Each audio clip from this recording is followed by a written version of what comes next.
Hi everybody, welcome to VLSI point. This is VLSI Shweta और आज की इस वीडियो में हम बात करने वाले हैं सिस्टम वेरिलॉग के बारे में।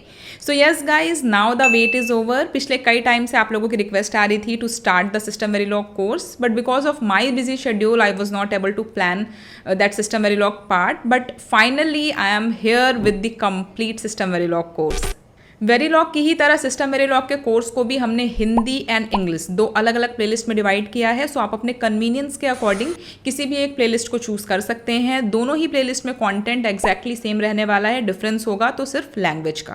ऑल्सो ये कोर्स यूट्यूब पे कम्प्लीटली फ्री में अवेलेबल है, तो अगर आपने अभी तक हमारे यूट्यूब चैनल VLSI पॉइंट को सब्सक्राइब नहीं किया है तो सब्सक्राइब कर लीजिए, क्योंकि यहाँ पे आपको मिलता है VLSI फील्ड से रिलेटेड लेटेस्ट अपडेट। उसके साथ ही साथ जो भी आपके इंपॉर्टेंट सब्जेक्ट हैं इंटरव्यू पॉइंट ऑफ व्यू से, उन सभी के कोर्सेस हम आपको प्रोवाइड करते हैं, like Verilog, system Verilog, FPGA, static timing analysis. इसके साथ साथ आपको इंटरव्यूज़ के लिए कैसे प्रिपेयर करना है, कौन से सब्जेक्ट्स पढ़ने हैं, कैसे कंपनीज को अप्रोच करना है, ये सभी डिटेल्स आपको मिलती है इस चैनल पे। सो आज की ये वीडियो हमारे सिस्टम वेरिलॉग कोर्स की फर्स्ट वीडियो है, जिसमें हम बात करेंगे सिस्टम वेरिलॉग के इंट्रोडक्शन के बारे में। क्या है ये लैंग्वेज, क्या इसकी रिक्वायरमेंट है, क्यों ये पढ़ना ज़रूरी है, क्या क्या इसके बेनिफिट्स हैं, ये सभी चीज़ें हम डिस्कस करने वाले हैं। तो सबसे पहले शुरू करते हैं सिस्टम वेरिलॉग इंट्रोडक्शन के साथ। नो मैटर आप एक इंजीनियरिंग स्टूडेंट हो या फिर एक वर्किंग प्रोफेशनल, अगर आप भी hardware design and verification field में अपना कैरियर बनाना चाहते हैं, then system Verilog is essential for you. It is an IEEE standard language which is the extension of Verilog 2001। तो कहानी ऐसी है कि अर्ली 1980s में वेरिलॉग को डेवलप किया गया था, और उस टाइम पे जितने भी सर्किट्स डिज़ाइन होते थे उनके स्ट्रक्चर्स को डिफाइन करने के लिए, उनके बिहेवियर को डिस्क्राइब करने के लिए वेरिलॉग का यूज़ किया जाता था। बट प्रॉब्लम ये थी कि जो सर्किट उस टाइम पे यूज़ होते थे वो उतने ज़्यादा कॉम्प्लेक्स नहीं होते थे, कंपैरेटिवली सिंपल सर्किट्स होते थे, तो वेरिलॉग से रिक्वायरमेंट जो थी वो फुलफिल हो जा रही थी। But the circuit which we are using now, ये कंपैरेटिवली ज़्यादा कॉम्प्लेक्स हैं, और ऐसे सर्किट्स को डिज़ाइन करने के लिए वेरिलॉग जैसा लैंग्वेज सफिशिएंट नहीं है। हमें ज़रूरत होती है एक एडवांस लैंग्वेज की, जिसमें कुछ एक्स्ट्रा फीचर्स हों इसके डिज़ाइनिंग एंड इसके वेरिफिकेशन के लिए। सो सिस्टम वेरिलॉग का ही एक सबसेट है, यानी कि ये वेरिलॉग का एक्सटेंडेड वर्जन है। इसमें वेरिलॉग के तो सारे फीचर्स हैं ही, इसके साथ ही साथ कुछ एडवांस फीचर्स भी हैं जो इस लैंग्वेज को और ज़्यादा यूजफुल बनाता है प्रेजेंट सिनेरियो में। सिस्टम वेरिलॉग को आज इंडस्ट्रीज में वाइडली यूज किया जा रहा है। ये लैंग्वेज हमें higher level of abstraction provide करता है, जिसकी हेल्प से हम मॉडल कॉम्प्लेक्स सर्किट को बहुत ही इजीली डिस्क्राइब कर सकते हैं। तो चलिए, ये तो बात हो गई सिस्टम वेरिलॉग के इंट्रोडक्शन की। अब हम ये समझ लेते हैं कि जो हार्डवेयर डिस्क्रिप्शन लैंग्वेज है, इनकी क्या लिमिटेशन थी कि हमें सिस्टम वेरिलॉग की जरूरत पड़ी। तो पहला है low level abstraction. Verilog, VHDL, ये सभी लो लेवल लैंग्वेजेस हैं। इसमें हम डिजिटल सर्किट्स के बिहेवियर एंड उनके स्ट्रक्चर्स को gate and register transfer level में डिस्क्राइब करते हैं। बट ये लो लेवल ऑफ एब्स्ट्रैक्शन हमारे लिए काफ़ी चैलेंजिंग हो जाता है जब बात आती है मॉडल कॉम्प्लेक्स सर्किट्स की, जहाँ पे एक high level of efficiency and readability की ज़रूरत होती है। So as a result of that, designers को एक सिंपल से हार्डवेयर कंपोनेंट को डिस्क्राइब करने के लिए भी काफ़ी लंबा चौड़ा कोड लिखना पड़ता है, जिससे कि उसमें एरर होने के चांसेस भी ज़्यादा रहते हैं। सो दिस इज़ द रीज़न कि क्यों ये जो लो लेवल ऑफ एब्स्ट्रैक्शन है, इसकी वजह से मॉडल कॉम्प्लेक्स सर्किट को हैंडल करने में प्रॉब्लम आ रही थी। नेक्स्ट है स्टैटिक नेचर, यानी कि जो वेरिलॉग है ये स्टैटिक नेचर का होता है। दैट मीन्स कि ये जो मेमोरी है ये ज़्यादा कंज्यूम करता है। इसमें डिजिटल सर्किट्स को फिक्स्ड कंपाइल टाइम लेवल पे डिस्क्राइब किया जाता है, यानी कि सर्किट के बिहेवियर एंड इसके स्ट्रक्चर के अकॉर्डिंग हम पहले इसका कोड लिखते हैं एंड देन इसे कंपाइल करते हैं। बट ड्यूरिंग द सिमुलेशन हम इसमें कोई भी चेंजेस नहीं कर सकते हैं, and this is the reason why Verilog is static in nature. और यही रीज़न है कि ये ज़्यादा मेमोरी को कंज्यूम कर सकता है। क्यों? क्योंकि ड्यूरिंग द सिमुलेशन हम इसमें कोई भी चेंजेस नहीं कर सकते हैं। बट वहीं अगर हम सिस्टम वेरिलॉग की बात करें तो ये डायनामिक नेचर का होता है। आप ड्यूरिंग द सिमुलेशन इसे वैल्यूज प्रोवाइड कर सकते हैं, जिससे कि ये ओवरऑल लेस मेमोरी को कंज्यूम करता है। नेक्स्ट पॉइंट है limited support for abstraction and reusability. HDLs like Verilog और VHDL को जब हम कंपेयर करते हैं मॉडर्न प्रोग्रामिंग लैंग्वेजेस से, तो ये उतने ज़्यादा रोबस्ट नहीं होते हैं। इसमें हमें रीयूजेबिलिटी का फीचर नहीं मिलता है। वहीं अगर हम सिस्टम वेरिलॉग की बात करें तो इसमें हमारे पास क्लासेस होते हैं, ऑब्जेक्ट्स होते हैं, यानी कि ऑब्जेक्ट ओरिएंटेड प्रोग्रामिंग के फीचर्स होते हैं, जो कि इस लैंग्वेज को काफ़ी एडवांस बना देता है और रीयूजेबल बनाता है इसे। रीयूजेबिलिटी का मतलब होता है कि जो भी हार्डवेयर कंपोनेंट आप डिज़ाइन कर रहे हैं, आप उसे अपने अदर प्रोजेक्ट्स में भी यूज़ कर सकते हैं।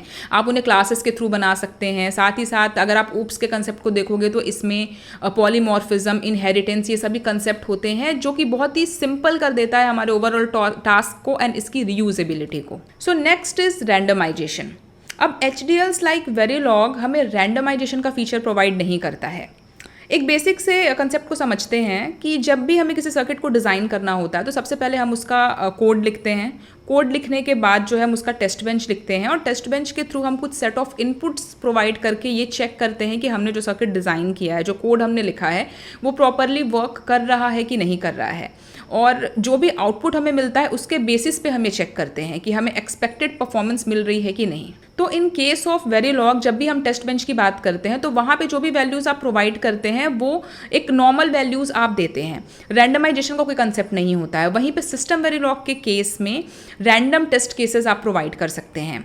ये ग्राफ आप देख सकते हो, यहाँ पे एक डिफरेंस आपको दिख रहा होगा कि जब हम नॉर्मल टेस्ट केसेस प्रोवाइड करते हैं तो कितना टाइम लगता है और जब हम रैंडम टेस्ट केसेस प्रोवाइड करते हैं तो कितना टाइम लगता है। ये रैंडमाइजेशन को हम डिटेल में समझेंगे अपने आगे आने वाली वीडियोस में। तो अभी के लिए आप ये बेसिक आइडिया रखिए कि वेरिलॉग जैसा लैंग्वेज हमें रैंडमाइजेशन का कंसेप्ट नहीं देता है। वहीं सिस्टम वेरिलॉग में हम easily constraint, random, coverage driven verification, ये सारी चीज़ें परफॉर्म कर सकते हैं। Next point is verification challenges.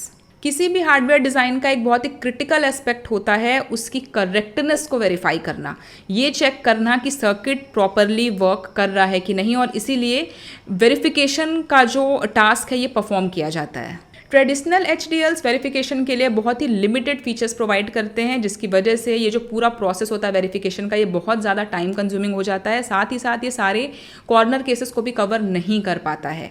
तो ऐसी कंडीशन में सिस्टम वेरिलॉग लैंग्वेज, जो कि हमें एडवांस वेरिफिकेशन फीचर्स प्रोवाइड करता है, जैसे कि असर्शन लैंग्वेज या फिर functional coverage, randomization, constraint random testing, ये सभी फीचर्स वेरिफिकेशन प्रोसेस को बहुत ही सिंपल बना देते हैं। मॉडर्न हार्डवेयर सिस्टम की बात करें तो ये highly parallel and concurrent nature के होते हैं, बट ट्रेडिशनल HDLs के थ्रू कॉन्करेंसी को कैप्चर करना कंपैरेटिवली डिफिकल्ट होता है। And in this case designers really struggle to represent the parallelism effectively. तो गाइज ये तो बात हो गई HDLs के लिमिटेशंस की, क्या क्या लिमिटेशंस है, क्या क्या प्रॉब्लम्स आ रही थी when it comes to traditional hardware description languages. अब इसका सॉल्यूशन क्या है कि हम सिस्टम वेरिलॉग की तरफ स्विच कर रहे हैं। तो चलिए देख लेते हैं कि सिस्टम वेरिलॉग का क्या बेनिफिट्स है और क्यों आपको इस लैंग्वेज को यूज करना चाहिए, क्यों इसे लर्न करना चाहिए। First is enhanced abstraction.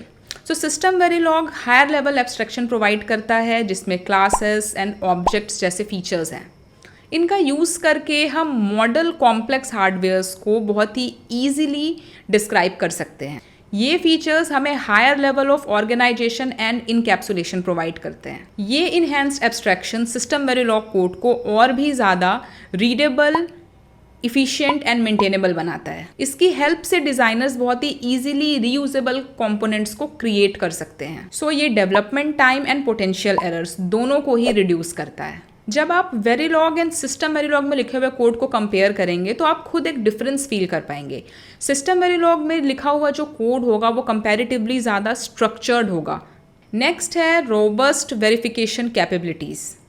So system Verilog advance verification के लिए मल्टीपल फीचर्स प्रोवाइड करता है, जिसमें built in assertion constructs, functional coverage, support for constraint random testing, ये सभी शामिल हैं। इन वेरिफिकेशन कैपेबिलिटीज़ के थ्रू हम अपने सर्किट के डिज़ाइन एरर्स को बहुत ही जल्दी पकड़ सकते हैं। It also provide advance test benches. ये advance test benches design issues को आइडेंटिफाई करने में बहुत ही इफेक्टिव होते हैं। साथ ही साथ ये कॉम्प्रिहेंसिव टेस्टिंग को भी इंश्योर करते हैं। ये टेस्ट बेंचेस कई सारे फीचर्स जैसे कि constraint random testing, functional coverage, assertion based verification, ये सभी फीचर्स को इंक्लूड करते हैं। तो जैसा कि हम सभी जानते हैं, टेस्ट बेंच बहुत ही इंपॉर्टेंट रोल प्ले करते हैं when it comes to verification. जो भी डिज़ाइन हम कर रहे हैं उसे चेक करने के लिए, उसे वेरीफाई करने के लिए टेस्ट बेंचेस को यूज़ किया जाता है। अब आपके टेस्ट बेंच में जितने ज़्यादा एडवांस फीचर्स होंगे, आपका जो डिज़ाइन है वो उतने ज़्यादा अच्छे लेवल पे वेरीफाई हो पाएगा कि ये एक्सपेक्टेड आउटकम दे रहा है कि नहीं दे रहा है, हमारे डिज़ाइन में कहीं कोई बग तो नहीं है। और इसे चेक करने के लिए हमें कुछ एक्स्ट्रा फीचर्स जो है वो ऐड करने पड़ते हैं अपने टेस्ट बेंच में। तो नेक्स्ट टाइम कभी भी जब आप कोडिंग करें तो हमेशा टेस्ट बेंच को लिखने के लिए सिस्टम वेरिलॉग लैंग्वेज का ही यूज़ करें। Next is design reuse. System Verilog कई सारे फीचर्स को इंक्लूड करता है, जैसे कि पैकेजेस, इंटरफेस, एंड ये सभी डिज़ाइन रीयूज़ को सपोर्ट करते हैं। डिज़ाइन रीयूजेबिलिटी प्रोजेक्ट डेवलपमेंट को बहुत ही सिंप्लीफाई कर देता है। यानी कि एक बार अगर आपने एक कंपोनेंट को डेवलप कर लिया तो आप अपने उस कंपोनेंट को मल्टीपल प्रोजेक्ट्स में यूज़ कर सकते हैं। इससे हमारा टाइम और एफर्ट दोनों ही बचता है, और इसी कंसेप्ट को हम कहते हैं रीयूजेबिलिटी, यानी कि हर चीज़ आपको स्क्रैच से करने की ज़रूरत नहीं पड़ेगी। अगला पॉइंट है कॉन्करेंट मॉडलिंग। सिस्टम वेरिलॉग की हेल्प से हम पैरेलल एंड कॉन्करेंट ऑपरेशंस को बहुत ही एक्यूरेटली रिप्रेजेंट कर सकते हैं। वेरिलॉग के केस में ये चीज़ पॉसिबल नहीं हो पाती है, हम उतना एक्यूरेटली रिप्रेजेंट नहीं कर पाते कॉन्करेंसी को, बट सिस्टम वेरिलॉग के केस में ये काफ़ी ज़्यादा सिंपल हो जाता है। स्पेशली जब हम बात करते हैं multi core processors, communication interface and other highly parallel components की। सिस्टम वेरिलॉग अब एक इंडस्ट्री स्टैंडर्ड बन गया है for hardware design and verification. Semiconductor companies and EDA tool vendors दोनों ही इसे सपोर्ट करते हैं। So being an industry standard, ये कंपैटिबिलिटी को इंश्योर करता है, कोलैबोरेशंस को सपोर्ट करता है, साथ ही साथ इंजीनियर्स के लिए बहुत सिंपल हो जाता है सिस्टम वेरिलॉग से अदर HDLs में ट्रांजिशन करना। So yes, in conclusion we can say कि system Verilog traditional hardware description languages के कई सारे लिमिटेशंस को ओवरकम करता है। So this is about the introduction part of system Verilog. हमने ट्रेडिशनल HDLs के लिमिटेशन को देखा और सिस्टम वेरिलॉग हमें क्या बेनिफिट प्रोवाइड कर रहा है ये हमने देखा। हो सकता है आपको कुछ पॉइंट्स अच्छे से क्लियर ना हुए हों, जैसे कि क्लासेस, ऑब्जेक्ट्स, इंटरफेस, ये सभी चीज़ें हमने वेरिलॉग में कवर नहीं की थी क्योंकि ये उसका कंसेप्ट नहीं है। ऑब्जेक्ट ओरिएंटेड प्रोग्रामिंग, ये सभी हो सकता है आपको समझ में नहीं आया हो, तो आगे की वीडियोज़ में हम इन सभी पॉइंट्स को डिटेल में डिस्कस करेंगे। ऑल्सो इस कोर्स के लिए मैं आपको एक सजेशन ये देना चाहूँगी कि अगर आप सिस्टम वेरिलॉग का कोर्स शुरू कर रहे हो तो आप इसे उसी ऑर्डर में देखना जिस ऑर्डर में मैं आपको वीडियोस प्रोवाइड कर रही हूँ, क्योंकि मैंने बहुत ही सिस्टमेटिक वे में वीडियोस को प्लान किया है कि फर्स्ट आपको क्या पढ़ना है, सेकंड आपको क्या पढ़ना है, थर्ड आपको क्या पढ़ना है, जिससे एक लेवल में आपका जो कंसेप्ट है वो बिल्ड होता जाएगा और आपको कंसेप्ट को समझने में कोई प्रॉब्लम नहीं आएगी। So this is it guys, this is about today's video. I hope you will like our System Verilog course. Also guys, अगर आपने अभी तक सब्सक्राइब नहीं किया है देन डू सब्सक्राइब इट। ये कम्प्लीटली फ्री है आपके लिए, बट हमें इससे एक फाइनेंशियल सपोर्ट मिलता है to manage the entire team to design the new courses for you guys. So I hope you guys will subscribe our YouTube channel VLSI point, और आप ज़्यादा से ज़्यादा लोगों को शेयर करेंगे जिन्हें इस टाइप के कंटेंट की रिक्वायरमेंट है। मिलते हैं अगले वीडियो में जहाँ पे हम सिस्टम वेरिलॉग के बाकी के कंसेप्ट्स को कवर करेंगे। Thanks for watching.